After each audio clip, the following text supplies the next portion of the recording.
I came home from work on a Tuesday afternoon to find three middle-aged women standing in my driveway, staring at my workshop like they owned the place. The shortest one, wearing a visor and holding a clipboard, spotted me and waved with the kind of enthusiasm that makes your stomach drop. My name is Gerald Sanders, and I have lived in the Riverside Heights subdivision in Tucson, Arizona for 8 years. I am a machinist by trade, operating a small business from my property where I restore vintage automotive equipment and do precision metalwork. The workshop sits on the back corner of my 2-acre lot, well within the setback requirements and completely legal according to both city ordinances and the original HOA documents I signed when I bought the place. The woman with the clipboard approached as I climbed out of my truck. She had that specific haircut, you know the one, and her smile was all teeth with no warmth behind it. "You must be Gerald," she said, not waiting for confirmation. "I am Karren Foster, the new president of the Riverside Heights HOA. We have been trying to reach you." I checked my phone. No missed calls, no messages. My number has not changed in 10 years. She waved her hand dismissively. "Well, we are here now. We need to discuss some exciting changes coming to the community." The other two women flanked her like backup singers. One was tall with angular features, the other round-faced and wearing too much perfume. I could smell it from 6 feet away. "What changes?" I asked, already knowing I would not like the answer. Karen's smile widened. "We are implementing a community beautification initiative. Your property, while technically compliant with the old regulations, does not align with our new vision for Riverside Heights." "Old regulations? I signed a contract when I bought this house." "Oh, those were updated 6 months ago. We sent out notices." She flipped through her clipboard. "According to our records, you received notification." "I did not receive anything." "Well, regardless, the new rules are in effect. We are particularly concerned about that industrial building in your backyard." She pointed at my workshop. "It is an eyesore." My workshop was a well-maintained steel building, painted neutral beige, with proper insulation and electrical. I had spent $30,000 building it to code, with every permit signed off by the city. Inside, I kept my equipment: a 1952 Hendy lathe, a Bridgeport mill, a surface grinder, welding equipment, and various tools I had collected over 20 years in the trade. The centerpiece was my brake lathe, a massive piece of precision equipment I used for resurfacing automotive rotors and drums. That machine alone was worth 15 grand. "That workshop is my livelihood," I said, keeping my voice level. "I run a legitimate business from this property, which is allowed under county regulations for properties over 1 acre. Karen's expression never changed. "We are not asking you to stop working. We are simply suggesting you could operate from a commercial location and use this space for something more aesthetically pleasing." "Suggesting?" "Well, the new regulations do require certain modifications. The building must be screened by landscaping at minimum, and preferably redesigned to match the residential character of the neighborhood." I felt my jaw tighten. "How much did these new regulations pass by?" The round-faced woman spoke up for the first time. "The vote was conducted properly, according to HOA bylaws." "How many homeowners voted?" Karren checked her clipboard. 17. There are 83 homes in this subdivision. 17 constituted a quorum based on attendance at the meeting." "What meeting?" "I never got notice of any meeting. We posted it on the community Facebook page and sent emails to all registered addresses. I am not on Facebook, and I never registered an email with the HOA." Karren sighed like I was being intentionally difficult. "This is exactly the kind of resistance that prevents community improvement. We are trying to increase property values for everyone." My property value is fine. My workshop is an asset, not a liability. The tall woman finally spoke. Her voice was nasal and sharp.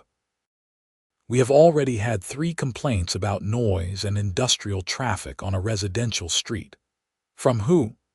That information is confidential. I work normal business hours. My clients park in my driveway, and the loudest thing I do is run a grinder occasionally. This is a manufactured complaint. Karren held up one manicured hand. Let us not get confrontational. We are here to work with you, not against you. We have actually come up with a wonderful compromise. Here it comes, I thought. We are installing a community Zen garden, a peaceful meditation space for all residents to enjoy. We have identified the perfect location, a quiet corner property with existing hardscape that can be repurposed. She smiled at me expectantly. You cannot be serious. Your concrete pad behind the workshop is ideal. The space is underutilized and would make a beautiful community gathering spot. That concrete pad is my loading area. I use it to move equipment and materials. Well, once you transition your business to a commercial location, you will not need it anymore. I took a deep breath, counting to 5. I am not moving my business. You cannot force me to move my business, and you absolutely cannot take my property for a community garden. We are not taking anything, Karren said, her voice hardening slightly.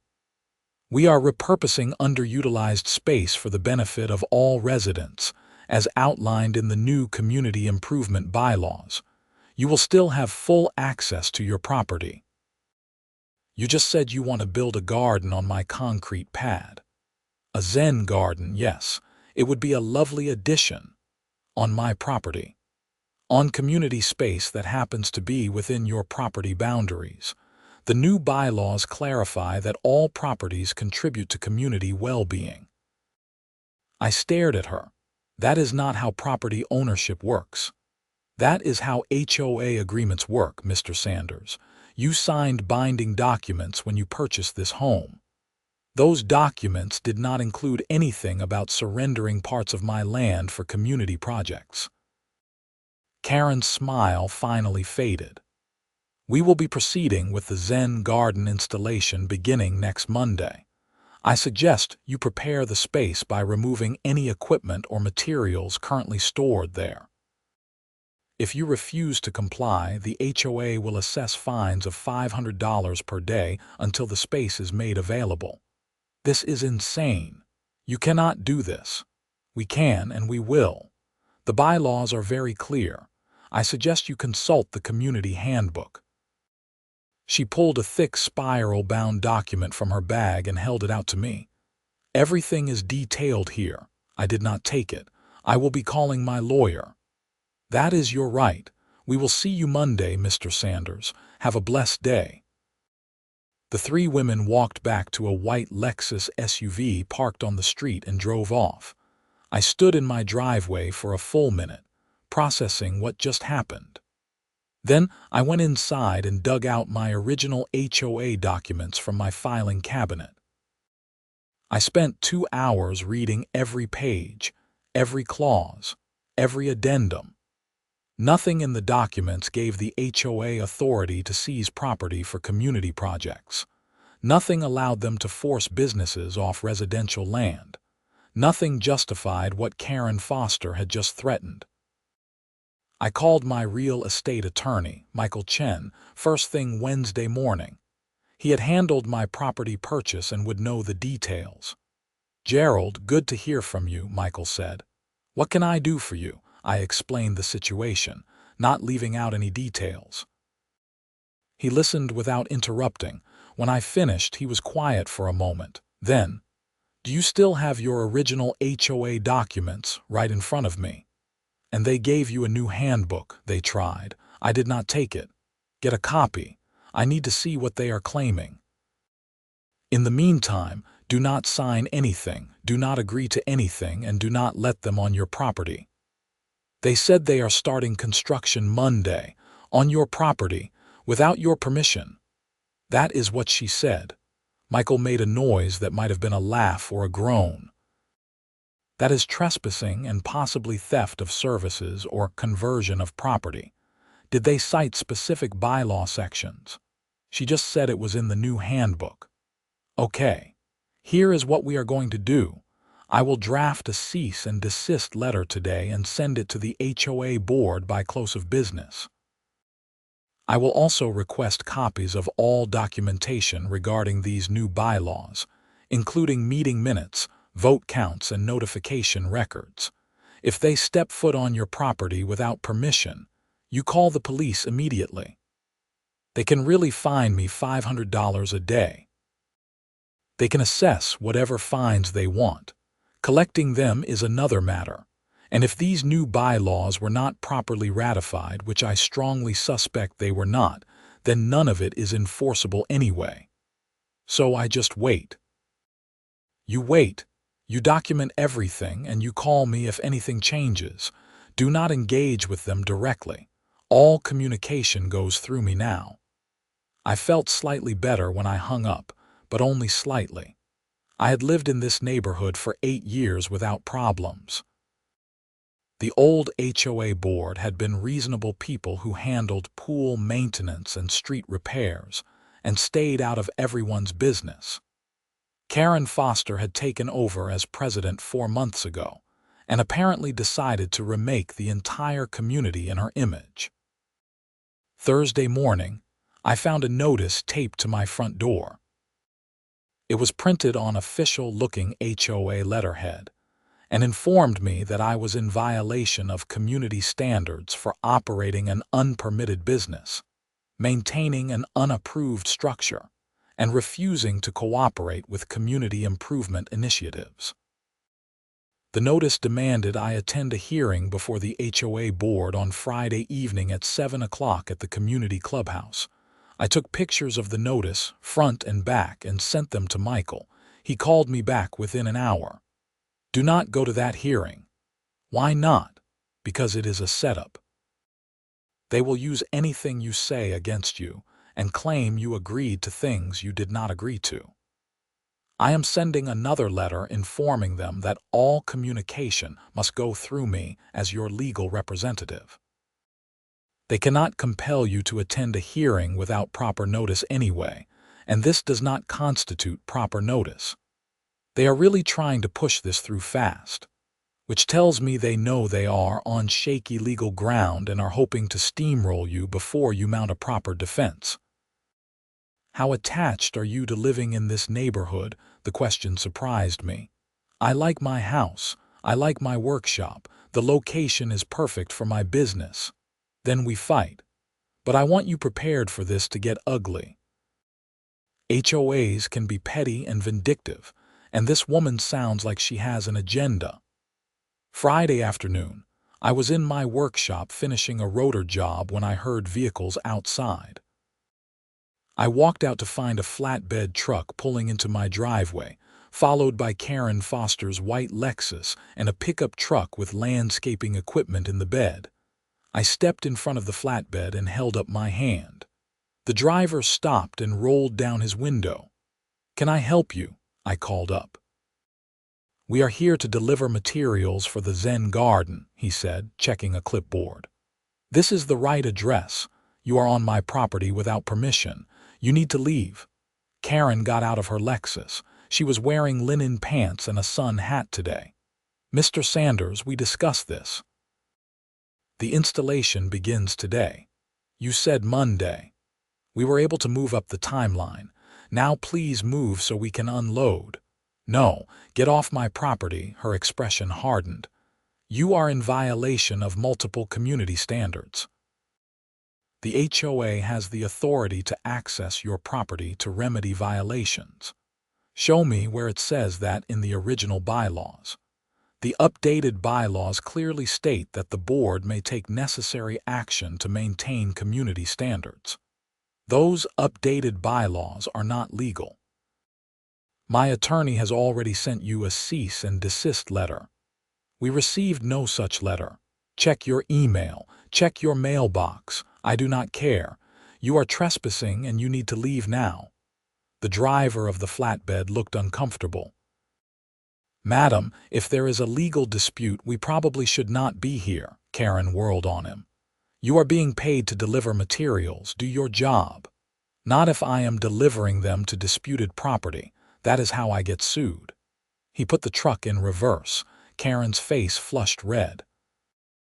"You are under contract. Contract does not say anything about getting involved in property disputes." "Sorry, lady." The flatbed backed out of my driveway and drove off. The landscaping truck followed. Karren turned back to me, and if looks could kill, I would have been dust. "You are making a huge mistake. I am protecting my property rights. You are the one making mistakes. You will regret this." She got back in her Lexus and peeled out, leaving rubber on my driveway. I called Michael immediately and told him what happened. "Good. You handled that exactly right. I am going to file for an emergency injunction Monday morning, preventing them from accessing your property pending resolution of the bylaw dispute. In the meantime, I recommend you install security cameras if you do not already have them. You think they will come back? I think they are not used to being told no, and people like that can be unpredictable. I spent Saturday installing 4 security cameras covering my driveway, the approach to my workshop, and the concrete pad they wanted for their garden. The cameras fed to my phone and computer with cloud backup. If anyone set foot on my property, I would have video evidence. Sunday was quiet. I caught up on work, did some maintenance on my lathe, and tried not to think about what Monday would bring. Monday morning, Michael filed the injunction. He called me at noon. Good news and bad news. Judge granted a temporary restraining order preventing the HOA from accessing your property or assessing fines pending a hearing on the matter. That is the good news. What is the bad news? The hearing is not scheduled until 3 weeks from now. Courts are backed up, so we are in a holding pattern. Can they do anything in the meantime? Not legally. But that does not mean they will not try other tactics. Stay alert. He was right to warn me.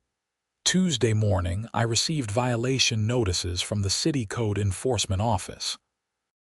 Someone had filed complaints about unpermitted structures, business operating in a residential zone, noise violations, and environmental hazards. I called the Code Enforcement Office and spoke to an inspector named Rodriguez. "Mr. Sanders, we are required to investigate all complaints. I can come out Thursday morning if you are available." "I am available anytime. Everything on my property is properly permitted and up to code. Then you have nothing to worry about. I just need to verify and I can close the complaints." Inspector Rodriguez showed up Thursday at 10 in the morning. He was a middle-aged Hispanic man with a no-nonsense attitude and a tablet for taking notes. I showed him my permits, my business license, my EPA compliance documentation for handling oils and solvents, and my zoning approval for operating a light industrial business on a property over 1 acre outside city limits. He walked through my workshop, checked my fire extinguishers, looked at my electrical panel, and spent 10 minutes examining my brake lathe and other equipment. Finally, he made some notes on his tablet and looked up at me. "Everything is in order. Better than most commercial shops I inspect, honestly. So the complaints, unfounded. I will note that in my report. Off the record, this looks like harassment. You have any issues with neighbors? HOA dispute." He nodded knowingly. "Say no more. I have seen it before." They will file every complaint they can think of, hoping something sticks. Just keep your documentation current and you will be fine. Thank you for being reasonable. Just doing my job. Most code enforcement complaints are petty neighbor disputes. The real violations are usually obvious and dangerous. You are running a clean operation here. He handed me a copy of his inspection report. If they file more complaints, Just reference this case number. We will not keep coming out unless there is evidence of an actual new violation." That was one problem solved, but I knew Karren Foster was not done. I was right. Friday afternoon, I was driving back from picking up materials when my neighbor, Tim Morrison, called me. Tim lived 2 houses down and we had a friendly relationship, the kind where we would wave when we saw each other and help out with things like lending tools or accepting packages. "Gerald, you might want to get home," Tim said. "There is activity at your place." "What kind of activity?" "Trucks." "People. They are in your backyard." I was 15 minutes away. I made it in 10, probably breaking a few traffic laws. When I pulled into my driveway, I saw exactly what Tim had described. A landscape truck parked on the street and voices coming from behind my house. I ran around the side and stopped cold. 4 people were working on my concrete pad behind the workshop. They had brought in gravel, sand, decorative rocks, and what looked like bamboo plants in pots. My brake lathe, which usually sat on the pad for easy access when I needed to roll it in and out, had been moved aside, pushed into the grass. Karren Foster stood nearby, supervising with her clipboard. "What the hell do you think you are doing?" I shouted. She turned, unperturbed. "Installing the community Zen garden as planned. There is a restraining order. You cannot be here. That order was issued to the HOA board. I am here as a private citizen, improving community space. On my property. This is trespassing." One of the workers, a young guy with a sunburn, looked up nervously. "Madam, he is saying this is his property." "It is community space," Karren insisted. "Keep working." I pulled out my phone and dialed 911. "What are you doing?" Karren demanded, calling the police. "You are trespassing. You have damaged my property by moving my equipment and you are in violation of a court order." Her confidence wavered slightly. "You are overreacting," the 911 operator answered. 911, what is your emergency?" "I have trespassers on my property refusing to leave. They have moved my equipment without permission and are constructing something on my land against my will." The operator took my address and information. "Officers are on the way. Are the trespassers threatening you?" "Not physically, but they are refusing to leave and continuing to work." "Stay on the line until officers arrive." Karren had pulled out her own phone and was talking urgently to someone. The workers had stopped and were gathering their tools, clearly wanting no part of whatever was happening. 2 Tucson Police Department cruisers arrived within 8 minutes. The officers listened to both sides of the story.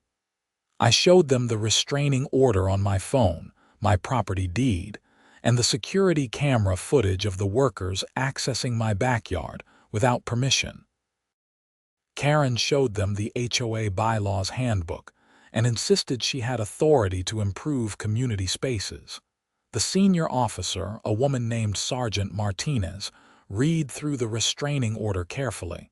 Then she looked at Karren. "Madam, this order is clear. The HOA and its representatives are prohibited from accessing this property. Whether you are acting as the HOA president or as a private citizen, you are in violation." "This is community property," Karren protested. "According to this deed, it is private property owned by Mr. Sanders. You do not have permission to be here. You need to leave now." "This is ridiculous. We are trying to improve the neighborhood." "Madam, you can dispute property boundaries in court, but right now you are trespassing. Leave voluntarily or you will be arrested." Karren's face went through several shades of red. She looked at the workers. "Pack up. We will finish this later." "No, you will not," I said, "and you need to move my equipment back where it was. We did not damage anything. You moved my brake lathe without authorization. That is a $15,000 piece of precision equipment. If you have knocked it out of calibration, you will be paying for repairs." Sergeant Martinez nodded. She has a point, madam. You moved his property without permission. That could be considered theft or vandalism. We just pushed it a few feet. Then push it back, the sergeant said. Karren looked like she wanted to argue more, but the expression on the sergeant's face stopped her. She gestured angrily at the workers. Move it back. The workers, clearly just wanting to get out of there, carefully pushed the brake lathe back to its original position on the concrete pad. It rolled on casters, but it was still a heavy piece of equipment and precision machinery. I would need to check the calibration before I used it again. Remove everything you brought, I said. All the gravel, rocks, sand, plants. I want my property back the way it was. We are not doing that, Karren snapped. Sergeant Martinez sighed. Madam, you can either remove the materials now, or Mr. Sanders can remove them and charge you for his time and disposal costs. Your choice. The workers spent the next 20 minutes loading everything back into their truck. The bamboo plants, the decorative rocks, bags of sand, the gravel they had already spread. Karren stood there fuming the entire time, arms crossed, refusing to help when they were done. There was still sand and gravel scattered across my concrete pad. The sergeant looked at it, then at Karren. Good enough. No, I said. I want that swept up. That material will get tracked into my workshop and damage my equipment. We do not have a broom, one of the workers said apologetically. I have one. I will get it. I went into my workshop and returned with a push broom and a shovel. I handed them to the nearest worker. Please. He looked at Karren. She nodded tersely. He swept the remaining material into a pile and shoveled it into a bucket they had in the truck. Finally, my concrete pad was clear again. Are we done here? Sergeant Martinez asked me. Yes, thank you. She turned to Karren. Madam, do not come back to this property. The restraining order is clear. If you violate it again, you will be arrested. Do you understand? I understand that this is a gross abuse of power and I will be filing complaints. That is your right, but stay off this property. She handed Karren a business card. My incident report number. You will need it for whatever complaints you are filing. The police left. The workers left. Karren sat in her Lexus for a full minute, staring at my house, before finally driving away. Tim came over once everything was quiet. That was intense. Thanks for calling me. No problem. That HOA lady is something else.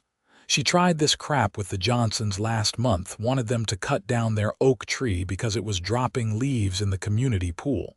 They told her where to go. I wish someone had warned me when she got elected.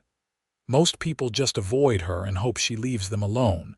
You are the first one to really fight back. I am not letting her steal my property. Good. Someone needs to stand up to her. I spent the rest of the evening inspecting my brake lathe. The calibration seemed okay, but I ran test pieces through it to be sure. Everything checked out. I got lucky. Moving precision equipment without proper care can cause serious damage. I also reviewed my security footage. I had clear video of Karren and the workers entering my property, moving my equipment, and beginning construction on the Zen garden. I downloaded the files and emailed them to Michael with a full description of what happened. He called me Saturday morning. This is perfect. She violated the restraining order, and you have it all on video. I am filing a motion for contempt on Monday.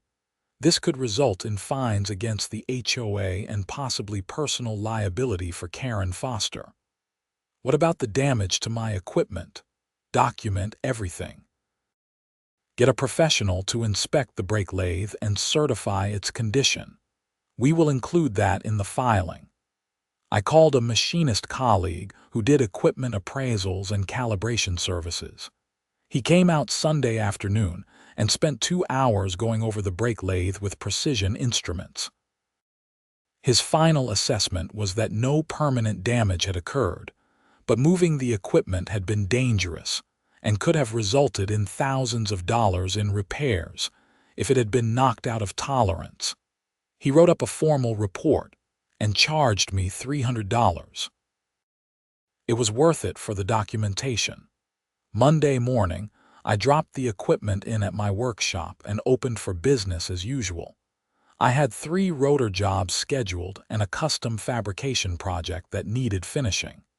Keeping busy helped me not obsess about the HOA situation.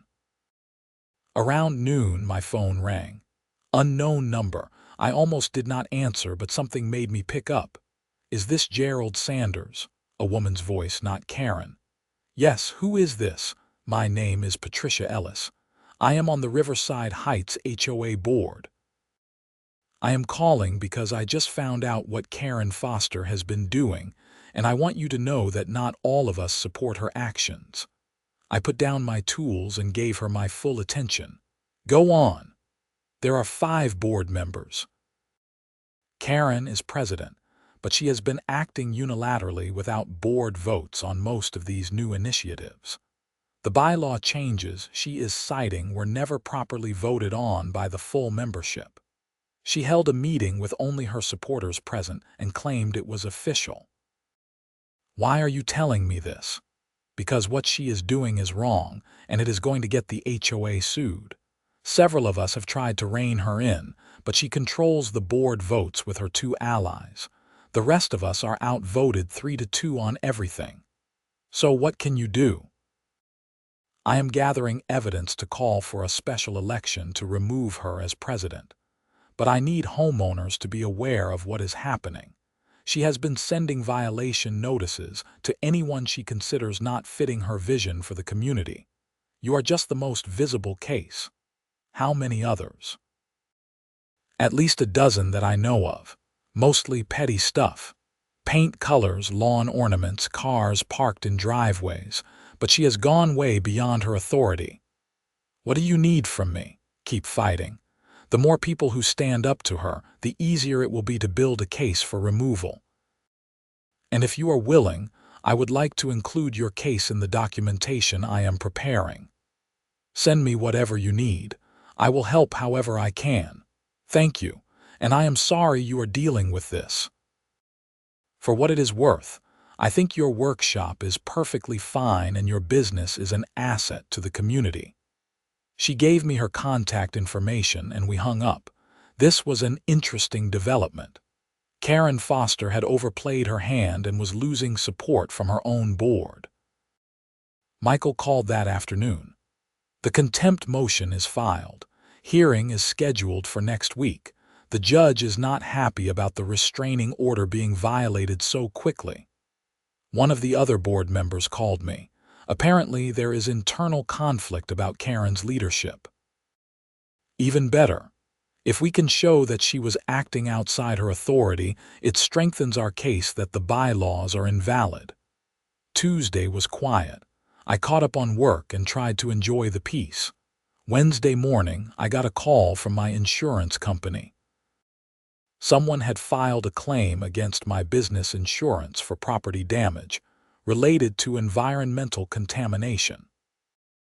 I spent an hour on the phone with my agent, explaining that there was no contamination, that I had been inspected by code enforcement and passed with flying colors, and that this was part of an ongoing harassment campaign by my HOA.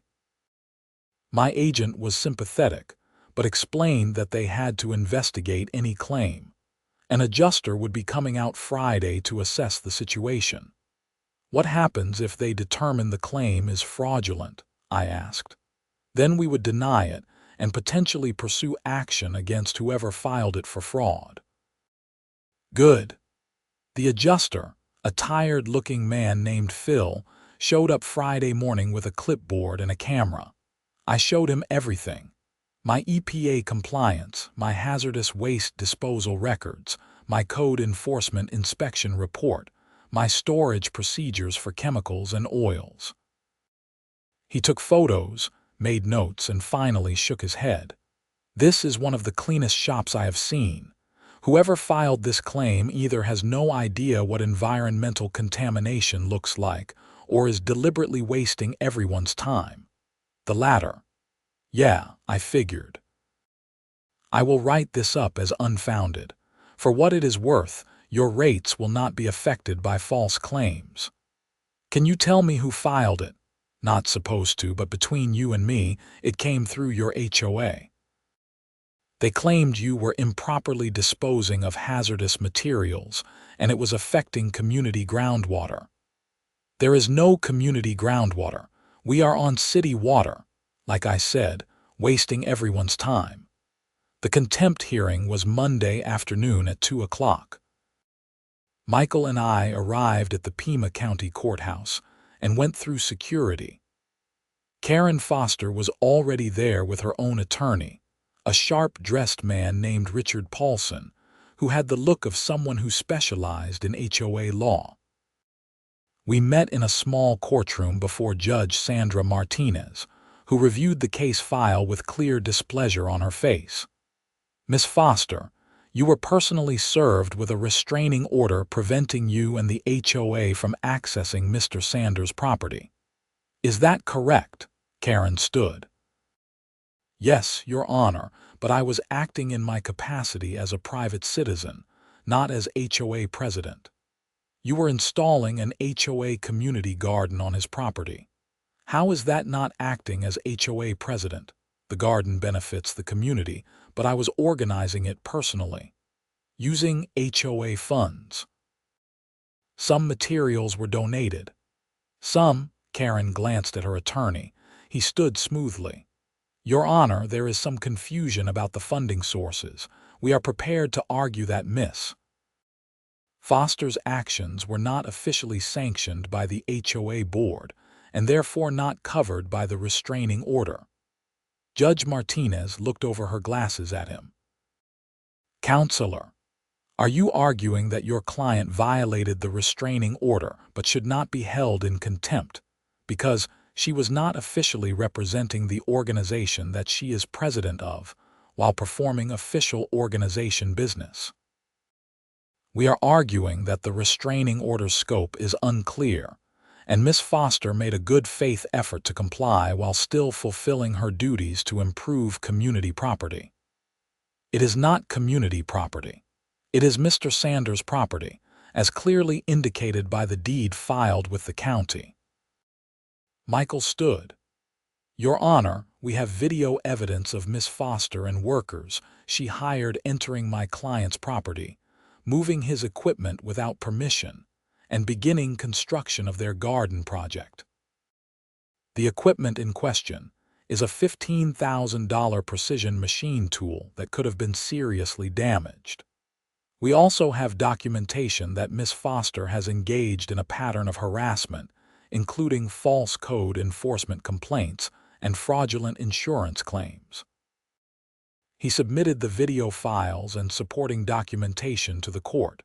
Judge Martinez spent 10 minutes reviewing everything. The courtroom was silent except for the sound of her occasionally making notes. Finally, she looked up. Miss Foster, I am finding you in contempt of court for violating the restraining order. You are fined $2,000, payable within 30 days. Additionally, I am extending the restraining order to be more specific. You, and anyone acting on your behalf or the HOA's behalf, are prohibited from accessing Mr. Sanders' property for any reason except genuine emergency situations requiring emergency services access. This includes all land within his property boundaries as recorded with the county. Do you understand? Karren's face was tight. Yes, Your Honor. Furthermore, if there are any additional violations, I will consider criminal contempt charges which carry potential jail time. This is not a game, Miss Foster.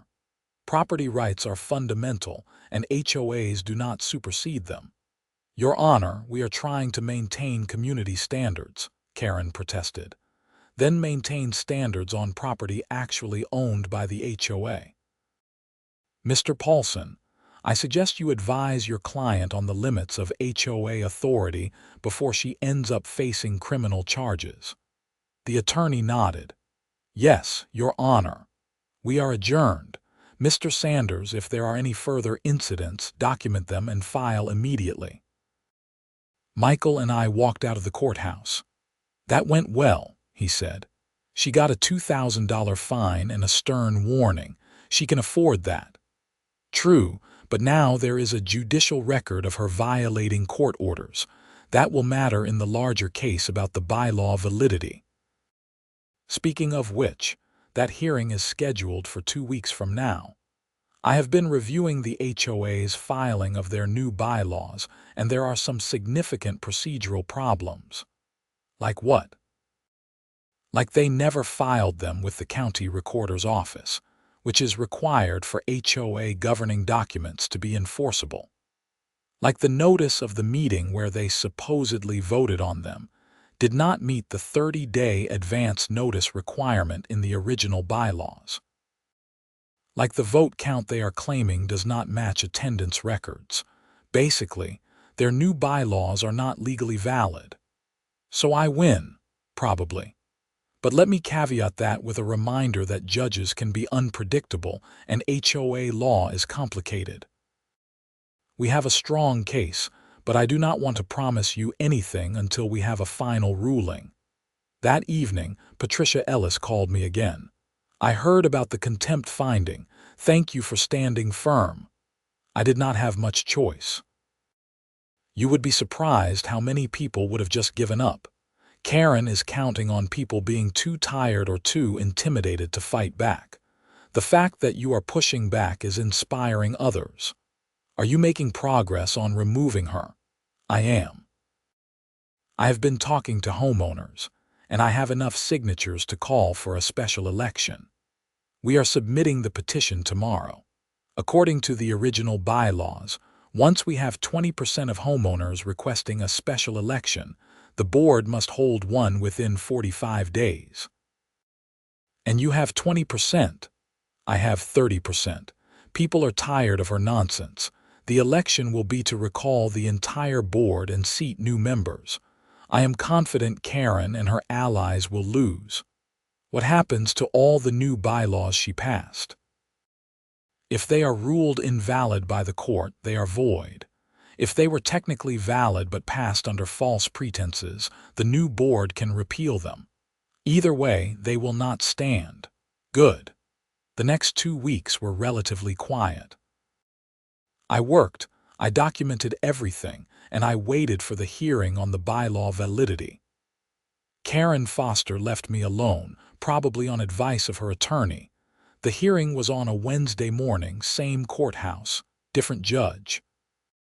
Judge William Harrison was older than Judge Martinez, with white hair and the patient demeanor of someone who had been on the bench for decades. Both sides presented their arguments.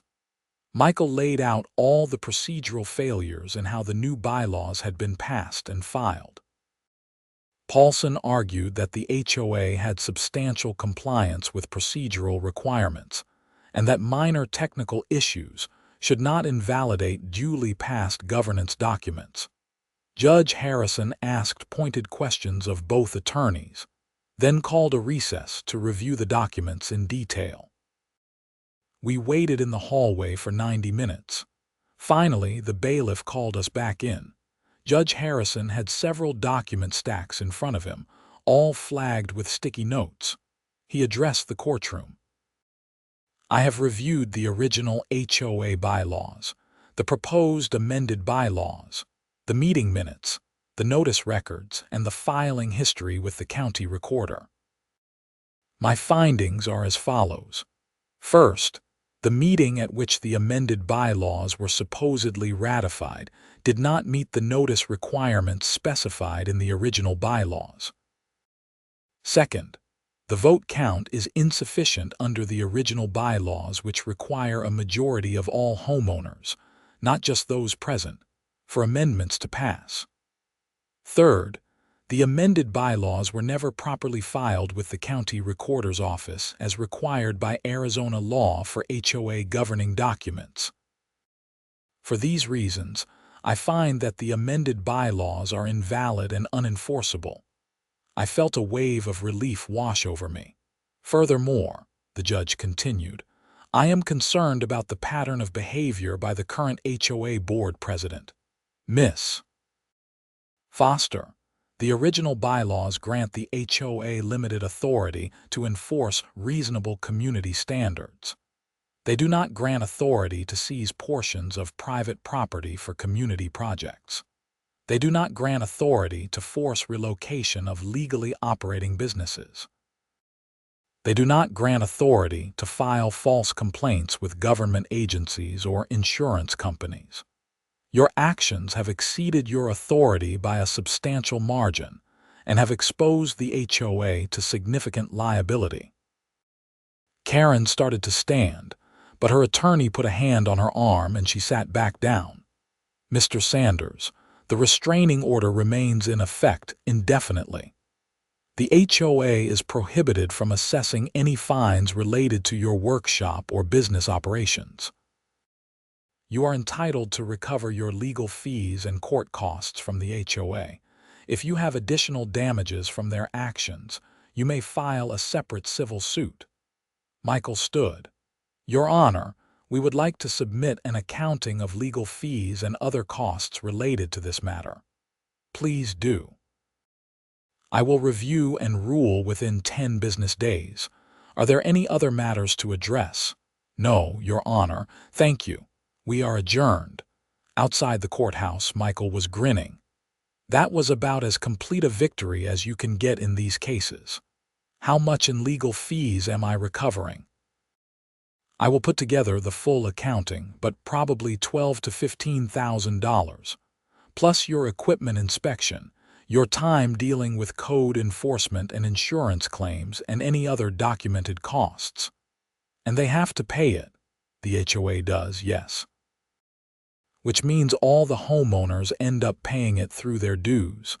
Karren Foster just cost her neighbors a lot of money to pursue her personal vendetta. That should help Patricia's recall effort. I would think so. That evening, Patricia called me again. She sounded excited. Did you hear? About the ruling, I was there. Not just that. Karren Foster resigned as HOA president this afternoon. Her 2 allies on the board resigned as well. That leaves just 2 of us, which is not enough for a quorum. Under the bylaws, when the board does not have enough members to function, we have to hold an emergency election within 30 days to seat a full new board. So you got what you wanted. Better than I wanted. We do not have to fight through a recall now. We just have to make sure reasonable people get elected to the new board. Are you running? I am, and I am going to recommend you as well. Me. I do not want to be on the HOA board. You do not have to serve if you do not want to. But having your name on the ballot as someone who stood up to Karren's abuse of power would help set the tone for what kind of board we want. I thought about it. Let me think about it. Take your time. We have 2 weeks before candidate filing closes. I talked to Tim Morrison about it the next day. He thought it was a great idea. You should do it, man. We need people on that board who understand property rights and will not try to micromanage everyone. I do not know anything about running an HOA. Do you know about not being a tyrant? I would hope so. Then you are qualified. Most HOA boards just handle basic maintenance and enforcement of reasonable rules. Pool cleaning, street repairs, making sure people do not paint their houses neon green. It is not complicated unless you make it complicated. I called Patricia back that evening. Okay, I will run. Excellent, I will add you to the slate. We are trying to field 5 candidates who all agree on basic principles. Follow the original bylaws, respect property rights, focus on actual community needs like maintenance and safety, and stop trying to force everyone into some artificial vision of suburban perfection. Sounds good to me.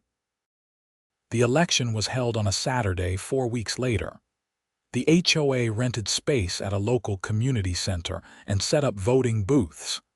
Every homeowner got one vote for each of the 5 board positions. I was nervous, which was silly. I did not particularly want to win. But I also did not want to embarrass myself by getting crushed. Patricia had organized well. She and her allies had sent information to every homeowner about what had happened with Karren Foster, the court rulings, and the costs the HOA had incurred from the legal battles. She framed the election as a choice between the old way of petty tyranny and a new way of reasonable governance.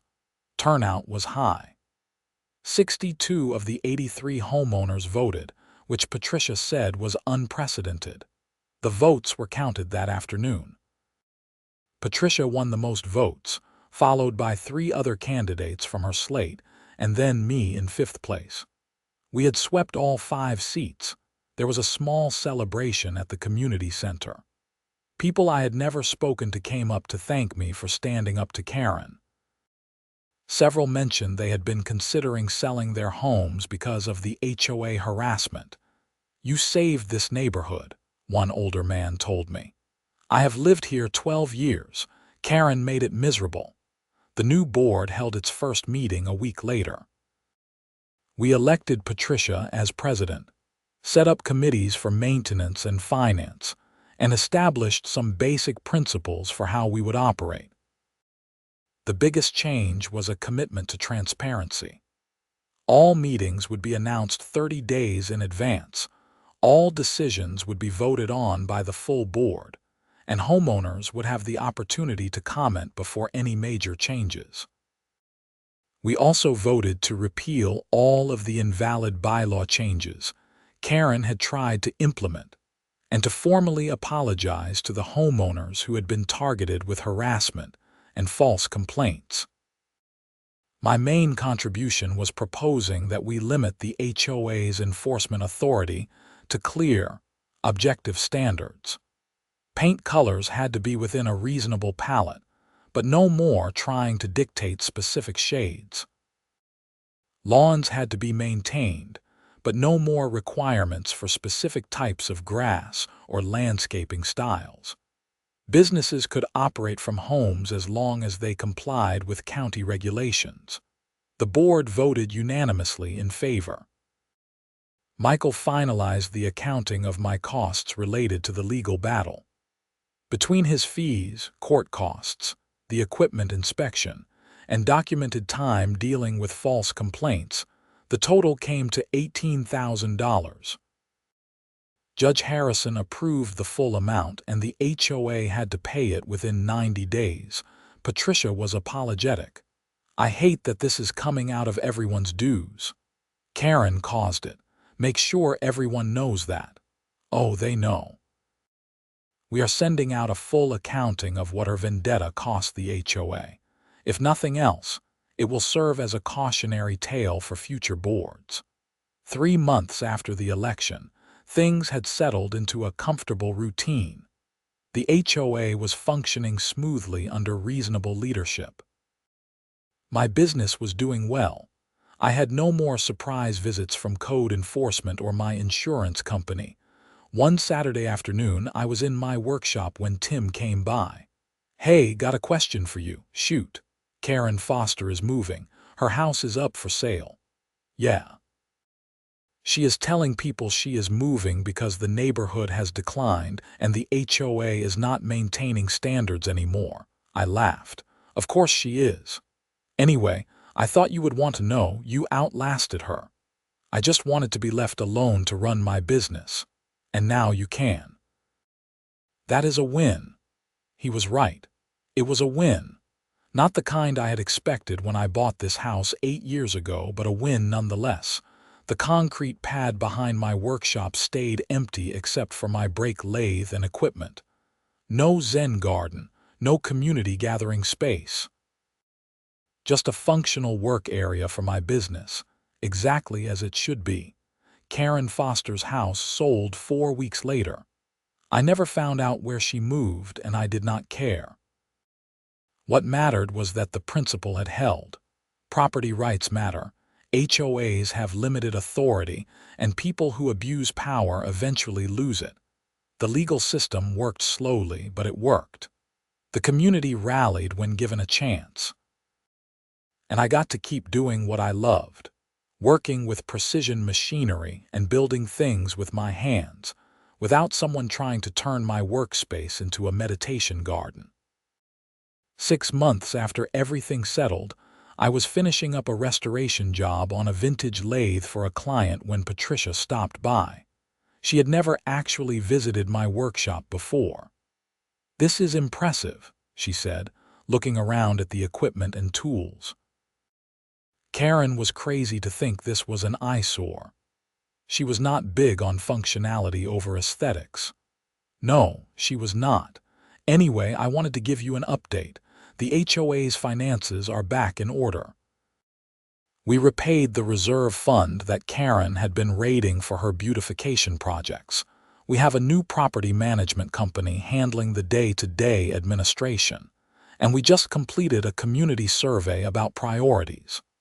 What did people say?